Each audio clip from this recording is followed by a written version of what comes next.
Almost all of the borders of the modern Middle East were carved into existence during and after the events of two world wars, often without taking into account the consent and aspirations of the people who lived within them.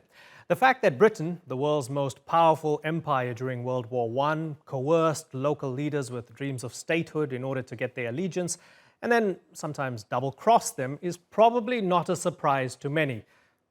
It was colonialism. It was what colonial powers did. But with Palestine, it has particular significance, with ramifications that still echo in our time. The extent to which Britain promised the Arabs a Palestinian state and then reneged on it is meticulously detailed in a book by scholar Peter Shambrook. Shambrook has a PhD in modern Middle Eastern history from Cambridge University and is historical consultant to the Balfour Project, working to advance equal rights for all in Israel-Palestine. Up next on the InnerView, Peter Shambrook on his book Policy of Deceit and how those decisions and betrayals more than 100 years ago still shape the current tragedy unfolding in the region.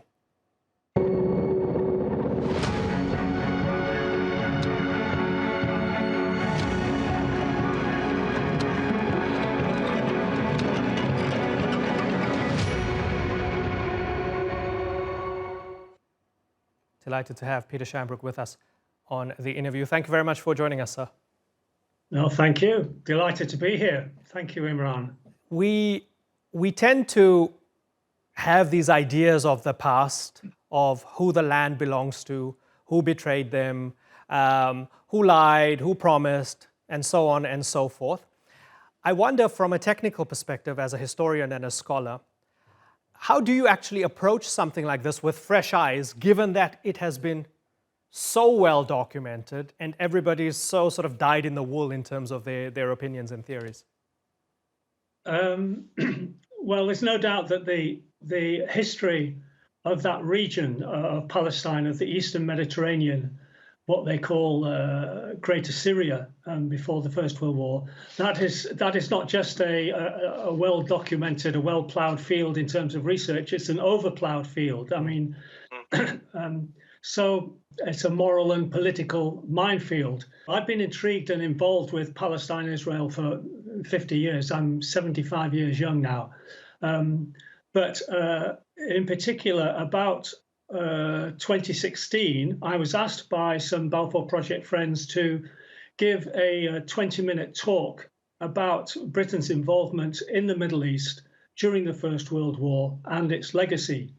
And so to cut a long story short, I basically went into the National Archives to find out for myself, because up to that point, although I had read a lot of books, and a lot of books with different points of view, of course, the two examples of both competing and incompatible national narratives concerning this particular region.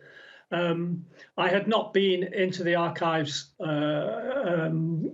themselves on this issue. I had on other issues, on Syria and France and so on, but not on this issue. So the secondary literature, what intrigued me is that quite a lot of mainstream historians like Albert Hourani, Ian Black and others basically had remained uncommitted in terms of the interpretation of this particular promise, one out of 4 or 5 different promises that the British made during the First World War. And this was the promise to the Sharif of Mecca in October 1915. All the other promises, Sykes-Picot, Balfour Declaration, these are the promises that the great powers made among themselves. They were pretty clear. You could have clear opinions about them, but the one promise that was still a kind of mystery was the promise to the Sharif. And so in my talk, I sat on the fence too. But I was dissatisfied about it. So I decided to go into the archives, and I spent in and out. I was in and out of the archives for 4 or 5 years. And I went through thousands of Colonial Office, Foreign Office and Cabinet Office records of the period of Palestine from 1914 through to 1939. And I ended up with about 10,000 photos of documents on my computer. Fortunately, this took place just before COVID. So when COVID hit us, I was already at home and I had these documents. But that didn't really satisfy me, because what I had been seeing, what I was looking at, were the internal discussions, and in particularly the flurry of internal documents that would take place whenever the question of Palestine came up in Parliament during this period. So eventually I decided I would also look at the parliamentary records, what the government were actually saying about Palestine during this period. Fortunately, the parliamentary records are all online. I spent months going through every day of parliamentary records from the middle of 1916, the middle of the war, First World War, through to December 1939, which is 3 months after the Second World War started. I pulled out, I copied, pasted, and printed out all the questions, all the debates about Palestine during that period in Parliament, House of Commons and House of Lords. It comes to about 1.43 million words, and it's 3 solid lever arch files full, double-sided, single-spaced. And so I was able to compare these 3 elements. So in one hand, I had what responsible officials at the Foreign Office and Colonial Office were saying privately, week in, week out, what the secondary literature was saying, and all the different interpretations by various authors. And also then I had the Hansard records as well. And obviously the gap between what people were saying internally and what the government spokesman was saying in Hansard, there was often a huge discrepancy between the two. So it was the Colonial Office records are not necessarily the truth. The parliamentary records are definitely far from the truth often, and so it was fundamental detective work. I didn't go into the archives in particular with the idea of trying to unearth perfidy or deceit or deception or anything else like that. It was I was honestly quite open-minded in terms of just wanting to get at the truth of this. To start with, of this particular promise to the Sharif. That was why I started. So the centerpiece being this correspondence, these letters between the Sharif of Mecca, Sharif Hussein of Mecca, who is the great-great-grandfather of the current king of Jordan, Abdullah. Yes, and yes, Sir Abdullah Henry II. Abdullah II, and Sir Henry McMahon, the British High Commissioner in Egypt. So, 1915, they're promising the Arabs, in exchange for Arab help against the Ottoman Empire during World War I. In exchange for that help, they promise independence, their own Arab states, but with a particular reference to Palestine. Now, I wonder from the kind of, am I wrong?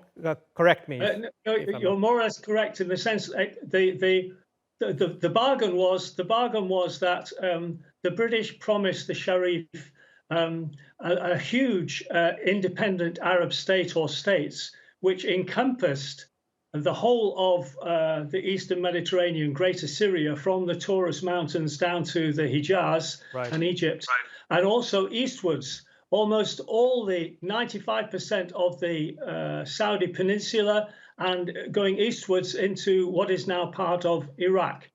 And that's what McMahon promised. And the bargain was that the Sharif and his troops, his militia troops, would revolt and would commit treason against against the Ottoman forces and cause problems for the Ottoman forces in that region. Understood.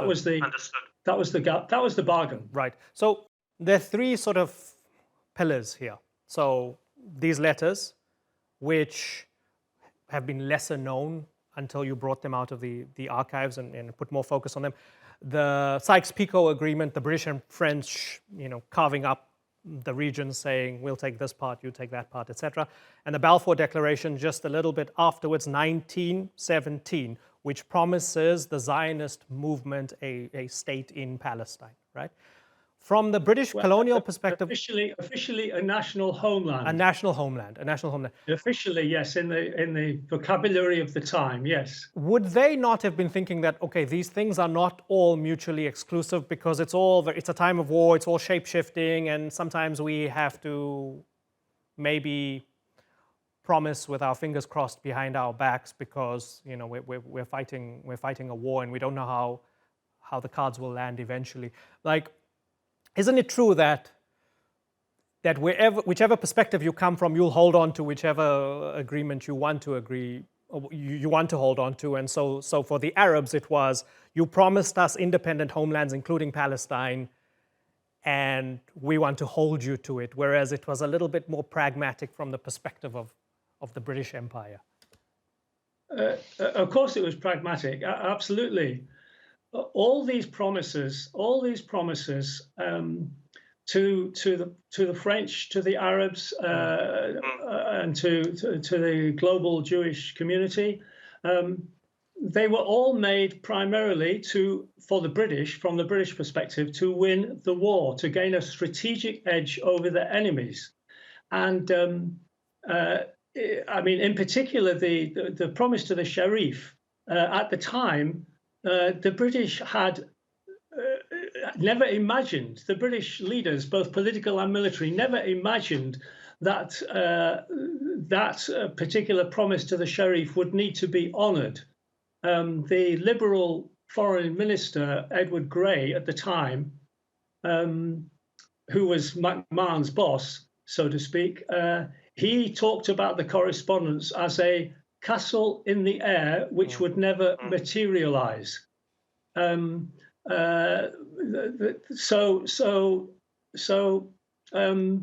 Making promises, great powers making promises, was standard great power diplomacy and had been so for 200 years. You only have to go back, for instance, as far as the British are concerned, you go back to the scramble for Africa in the 1880s, the European scramble for Africa in 1880s, where trading territories and buffer states and zones and promises here, there, and everywhere was standard great power diplomacy. In 1904, we British made an agreement with the French, the Entente Cordiale, where our relations with the French warmed up after 200 years of enmity, or 100 years of enmity. But the subtext to that agreement of the Entente Cordiale was that the French agreed that we could have a free hand in Egypt, and we would allow them and give them a free hand in taking over the rest of Morocco. Yeah. 3 years later, in 1907, we made an agreement with the Russians, with the Tsarists, with the Romanov royal family government in Russia, in St. Petersburg, 1907, we made an agreement with them about Persia, and we divided Persia into 3 zones: a Russian influence zone in the north of Persia, a neutral zone, and then a British influence zone in the south of Persia near the Indian border. So promises were standard among ourselves, and so we first promised, when the war broke out, we first promised the Greater Syria to the French, and then, or we confirmed that because we'd already promised it in 1912 to the French, but we confirmed it in 1914, and then in 1915 we spoke to the Sharif and made this bargain with the Sharif, and then having done that, we then discussed with our allies, the French, and we explained to the French that we had made some vague promises to the Sharif. And that's when you ended up with the Sykes-Picot Agreement of May 1916, which was actually an agreement not just between the French and the British, but the Russians as well. Right. Yeah. A lot of people don't know that, the old sort of Istanbul or the old Constantinople was supposed to go to the Russians before they stumbled into civil war and revolution, right? And then they opted out of the whole thing, which is fascinating. I just want to, if you don't mind, I just want to get in here. I just want to drill down on something that has a particular relevance to today, is that part of the Israeli nationalistic Zionist narrative is that we were promised a homeland, and we were always prepared. We always knew that we needed to share the land, and we were always prepared to share the land. And the Arabs always knew that they were going to need to share the land, but they never accepted it. That's part of the debate today. Is your book one of the books and part of the information used to show that, well, that wasn't that clear back then? You have to start by understanding what the Palestine region was. It had been part of the Islamic world, basically, for hundreds and hundreds of years, apart from the interlude of the Crusades. So what you've just said to me is really a basic part of what I would call the Zionist Israeli narrative, and it's been like that. That narrative hasn't changed. But it's basically a false or a very skewed narrative. At the time of the First World War, the Jewish community in Palestine was basically about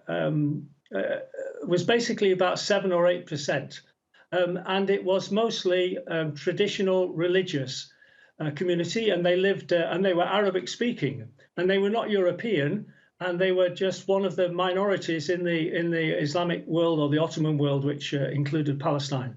So, and they owned, as I said, they owned about 2% of the land. This idea that that the Zionists have, the Zionist narrative has of a land without people, is ridiculous. The fact is, Palestine was a traditional society. It was a fairly pre-industrial society, but there was an indigenous, urban, educated, Turkish-speaking landowning class, and it was both cultivated and populated. And so this was always the challenge. The big challenge for political Zionism was the problem that the land was already taken by another people. Yeah. That is the problem. The bride is already promised. Yeah, the bride was already promised to someone else. Well, the bride is beautiful, but it's already she's already married to another man. That's right. Yeah, that was a great line. For a lot of people, the facts of World War II, and your book ends in 1939, right? I was just looking at it on the wall again. So for a lot of people, the facts of World War II were so big, so monumental in a historical sense. Adolf Hitler was such a unique character in history. The Holocaust was such a black swan event in history with the annihilation and genocide of 6 million Jews, that it almost means that whatever preceded becomes less relevant because the reality meant that post-1945, the world needed to be shaped in a certain way. It's almost saying that what the period you're writing about was less important than the period that came afterwards. How do you feel about that? No one can deny the Holocaust or the significance of the Holocaust, or the significance of the Holocaust in terms of its impact on the moral and political thinking of the powers that decided the fate of Palestine after the Second World War. Personally, I would argue, I would claim that Palestine was lost to the Zionists certainly by 1939, if not by about 1925. this is where the British dimension comes in. So in a sense, the Holocaust was certainly an important factor in the creation of Israel after the war, in terms of the international shenanigans going on with the 1947 UN resolution and all of this kind of thing. But the key to the whole thing was that the British set up a colonial crown colony style administration after the First World War, and enabled the Zionists basically ultimately to take over Palestine. That's basically what happened, and that is something that the British have never ever acknowledged. British governments have never acknowledged. And it's an interesting point that you make, because I want to ask you, is that what you want them to do now? I mean, it might hurt your chances of a knighthood by writing a book called Policy of Deceit about the British Empire. I hope it doesn't. But do you want that admission? Do you want that admission from the current UK government to say, we had a hand in all the trouble over the past 100 years, whether when we were at our peak in the empire or when it was all unraveling, and the chaos and the carnage and the destruction and the turbulence that we see in the region today, we had a hand in it, and therefore we need to admit it and we need to be a part of the solution. Is that what you want from them? Yes and no, in the sense that the deceit and the perfidy did not stop in 1948. No British government since 1948 has acknowledged honestly our history. I'm not looking for the British government to offer a kind of public relations apology in Parliament or anything like that. That's a cheap thing. What is required is that we acknowledge our history honestly. In terms of, for instance, at the time of the centenary of the Balfour Declaration, our Prime Minister, Mrs. Theresa May, spoke about the Balfour Declaration. This was in 2017. And her government mentioned the strategic reasons for the Balfour Declaration, but also the government statement included the idea that it was the morally right thing for the British government to do in 1917, given the persecution of the Jews and the Jewish community in Europe. Well, the fact is, when you look at the records of 1917, the British government had absolutely no compassion or feeling for the suffering Jews, the victims of the pogroms over the last 30 years or so before that, from the 1880s in particular. So there have been a series of half-truths and denials from successive British governments, either explicit or through silence or half-truths, ever since from 1920 right up to the present day. Now, as a historian, I look at conflict resolution initiatives in Algeria, in South Africa, all kinds of places. And fundamentally, there are three stepping stones towards the possibility of conflict resolution. The first is acknowledgement.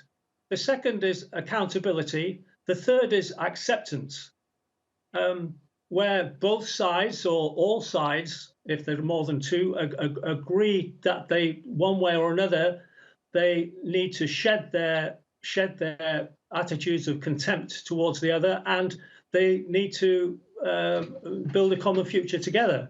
But without acknowledgement, there is generally, almost always, no accountability. And without accountability, there's no real possibility of conflict resolution. So this intractable 100-year war, I think we need to start with ourselves. Whether it's in the family or between nations, ultimately, there there is no trust without acknowledgement. There is no trust without honesty.